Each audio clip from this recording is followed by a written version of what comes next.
Bueno, buenos días alumnos. Hoy vamos entonces a iniciar con el tema de plan de emergencias. Vamos a conocer en la primera parte cómo llegamos a toda esta normatividad que tenemos hoy en día que nos habla de que todas las empresas deben de implementar, diseñar e implementar planes de preparación y respuesta a emergencias.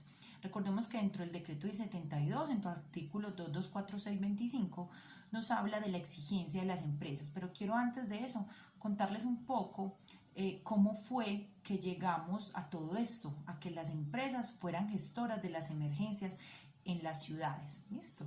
Entonces, para eso nos vamos a apoyar de una presentación. ¿Listo? Bueno, chicos, inicialmente, hace algunos años, hace más o menos 35 años ya, sucedió, algunos de ustedes pues ni habían nacido, pero de pronto habrán escuchado una de las desastres naturales más grandes que se vivieron en Colombia, que fue el tema de la desaparición del municipio de Armero por la erupción volcánica del Nevado del Ruiz. Resulta que a partir de este desastre donde murieron tantas personas, se empezó a investigar, ¿cierto? Las personas pues encargadas de todo el tema de atención de emergencias y desastres en su momento, empezaron a darse cuenta que no existía en realidad un sistema construido de manera tal de que pudiera hacer respuesta y frente a ese tema de emergencias. Tristemente en Colombia actuamos y reaccionamos como cuando hablamos de los accidentes de trabajo, que la mayoría de las empresas solamente reaccionan y actúan cuando ya han tenido el mortal, ¿cierto? De la misma manera ha pasado con el tema de emergencias y desastres. Inicialmente, en esta emergencia se vieron una cantidad de falencias. Enviaban recursos de otros lugares, de otros países, y se tuvieron que quedar perdiéndose y pudriéndose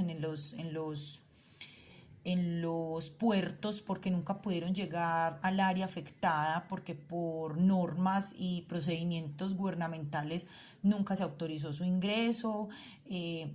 Incluso desde el mismo tema de la atención, como pese a que estaba identificada una amenaza y era claro que habían unos procedimientos y unos lineamientos, no se dio la orden de evacuar la ciudad en el momento correcto. Entonces, a partir de todo esto que salió de lo que conllevó y sí, de las consecuencias más allá de los lamentables pérdidas humanas y económicas, el país tiende a entrar en un tema de que definitivamente tenían que definir cuál iba a ser el sistema para administrar las emergencias a nivel nacional. Entonces, a partir de ahí, en su momento, se conoce como el Sistema Nacional para Atención de Emergencias y Desastres. Ahora se conoce como la Unidad Nacional de Gestión de Riesgos y de Desastres. Entonces, vamos a partir en conocer esto de qué se trata, porque es muy importante mirar cómo desde país llegamos incluso al tema de las casas, cómo se ha ido reglamentando todo este tema en cuestión de emergencias. Muy básicamente se los voy a explicar. Entonces, lo primero que nos habla la norma es que se crea entonces el Sistema Nacional, ya no cambia su nombre a partir de una ley hace algunos años, donde ya hablamos es de Sistema Nacional de Gestión de Riesgos de Desastres, ¿sí?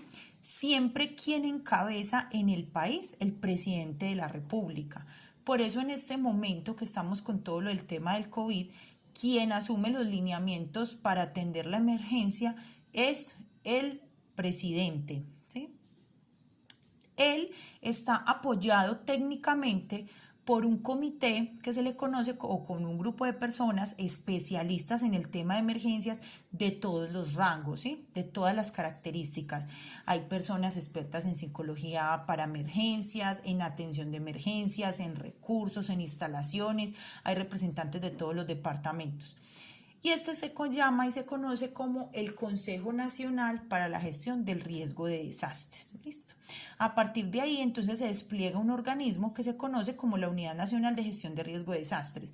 Quienes están muy conectados con las noticias han visto que últimamente todos los que han salido a hablar del COVID 19 tienen un chalequito azul. ¿Se acuerda lo que hablábamos con la exposición de las compañeras del tema de la identificación de los comités? Bueno, ellos tienen un chaleco azul, ¿cierto?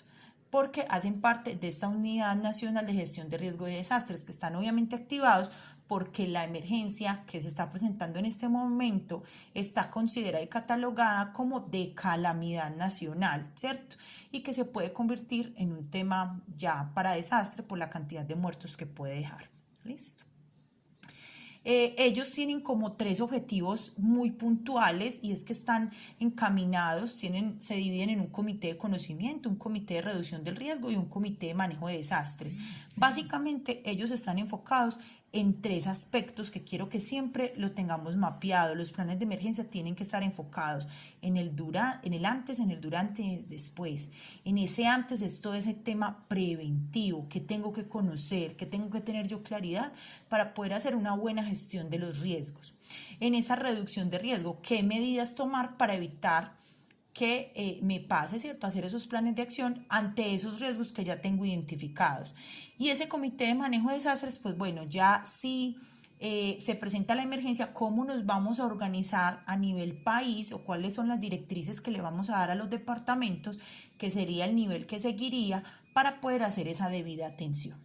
A partir de ahí, el esquema se despliega a las diferentes entidades territoriales del país, es decir, en la gobernación de cada departamento, entonces también existe un consejo departamental que se acoge a esos 3 lineamientos del Consejo Nacional para la Gestión de Riesgos, donde también tienen los mismos comités y a su vez en las alcaldías. Así garantizamos que a nivel departamento y ciudad podamos tener esa gestión del riesgo trabajada desde la parte administrativa. A nivel nacional se expide entonces a través de ese decreto 1072, ¿cierto? Se le dice, bueno, digamos que llega a un nivel de incertidumbre cuando listo, ya tenemos claridad en el país cómo trabajamos, ¿cierto? Estamos organizados a nivel nacional, departamental y municipal. Pero ¿qué pasa cuando un municipio tan grande como Medellín, ¿cierto? Empieza a darse cuenta que por más que capacite bomberos, que por más que tenga recursos, se da cuenta que no da abasto porque quienes mayor ponen el riesgo son las empresas, ¿sí? Y que ellos no solamente pueden tener un sistema de emergencias enfocado a atención de incendios, porque normalmente uno siempre piensa que los bomberos atienden incendios. Entonces, cuando ya cada municipio entra a hacer esta organización de su tema de atención de emergencias, se empieza a dar cuenta que esto va más allá de un tema de incendios, que hay otra cantidad de cosas que hay que establecer en la ciudad. Entonces, voy a poner el ejemplo en Medellín para que entendamos. ¿Cómo funciona entonces en Medellín? Hay un sistema de atención de emergencias que de hecho todos conocemos la línea de atención, que es la 123, que de hecho es un número que es a nivel nacional. Obviamente, si usted está en Bogotá y llama al 123, pues le van a contestar de la línea de emergencias de Bogotá y ellos tienen unos protocolos para hacer su activación, muy distinta a cómo puede actuar en Medellín.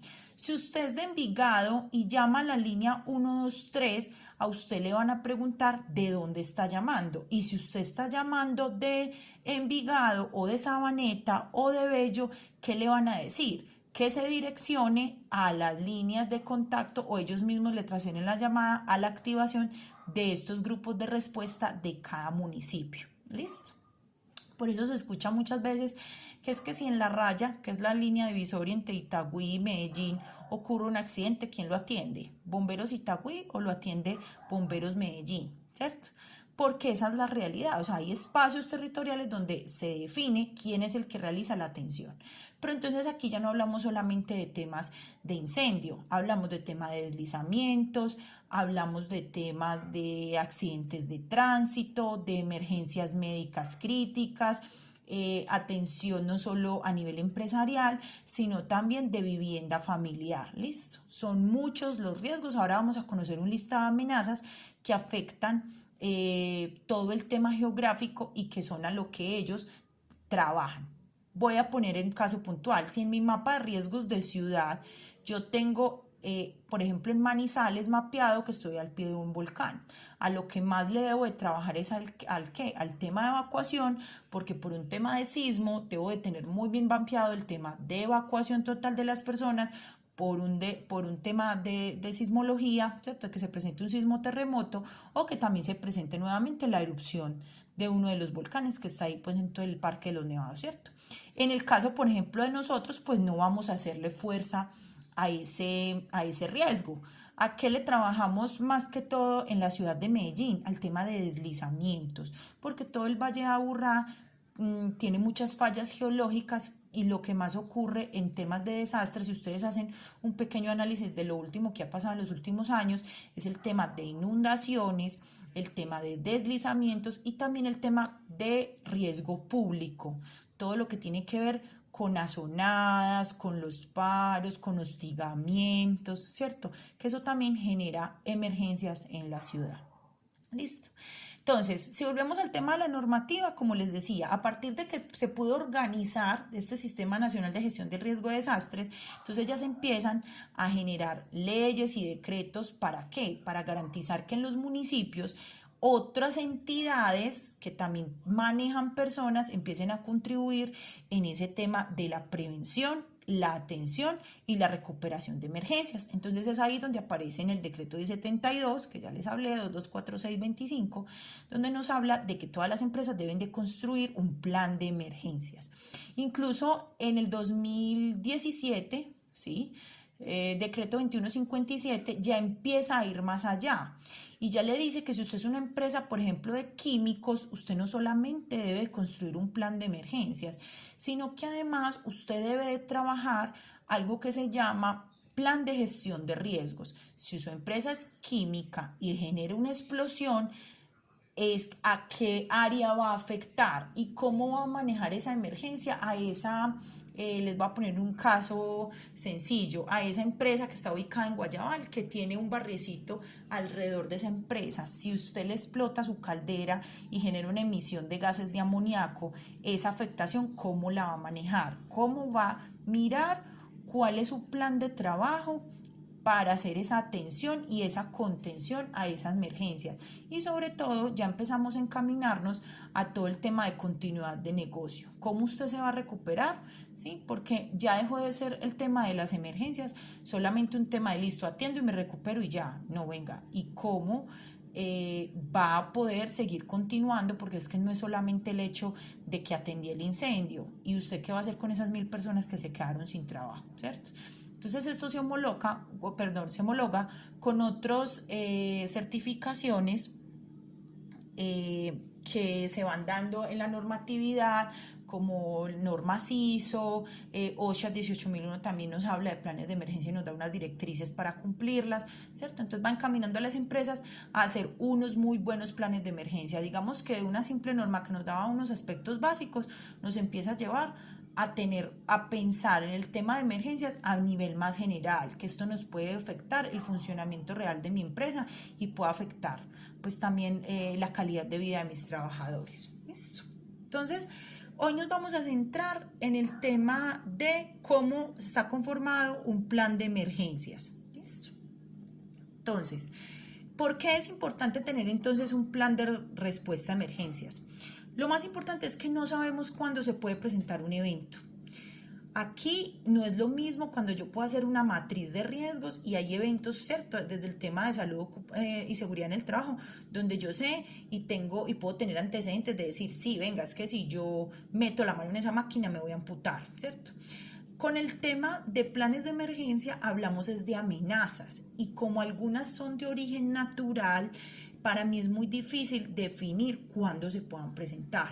Por eso es tan importante que yo esté muy bien preparado, es decir, que sea lo menos vulnerable posible. Nos habla la presentación, entonces, de que no sabemos cuándo se puede presentar un evento que altere el normal funcionamiento de las instalaciones y es mejor siempre estar preparado para atender algo que posiblemente no nos ocurra a que ocurra algo para lo que no estemos preparados, ¿sí? Colombia hoy alza la mano y estoy seguro que después de que pasemos todo esto va a decir, venga, somos un país que no está preparado para enfrentar epidemias, no está preparado para enfrentar una pandemia. ¿Cómo tenemos que prepararnos para este tipo de emergencias? Porque hoy es COVID-19 y no sabemos en 3 años qué puede hacer. Hoy ya las empresas hospitalarias, instituciones prestadoras de servicios de salud están mapeando eso en sus riesgos. Nada más estos 3 días, desde asesora pues en todo este tema, me están llamando: Aura, hay que actualizar porque no teníamos el tema de epidemias mapeado en nuestra identificación de amenazas y vulnerabilidad, y nos está afectando grandísimo porque tenemos personas que tienen que irse a trabajar desde casa, incluso gente que por el mismo pánico que se ha generado ya no quiere venir a las instituciones, ¿cierto? Entonces, es un tema que se había dejado de lado y que hoy nos estamos enfrentando a que tenemos que empezar a tomar medidas al respecto. ¿Listo? Muy bien. Entonces, ¿cuál es el objetivo de la implementación de un plan de preparación y respuesta a emergencias? Lograr entonces que siempre los empleados, directivas y contratistas en todos sus centros de trabajo tengan el conocimiento básico necesario para la prevención, atención y control de esas situaciones de emergencia que puedan presentarse en las instalaciones y afecten el talento humano, los bienes, los recursos físicos y financieros. Vamos entonces a entrar a hablar de cuáles son los componentes que debe tener un documento plan de emergencias. Les voy además en uno de los videos a mostrar cómo vamos a hacer el trabajo que debemos de entregar sobre el tema de plan de emergencias. Recuerden que lo podemos hacer aplicado a nuestro hogar o lo podemos hacer aplicado a una empresa. Todo esto lo veremos en la parte 2 de esta temática.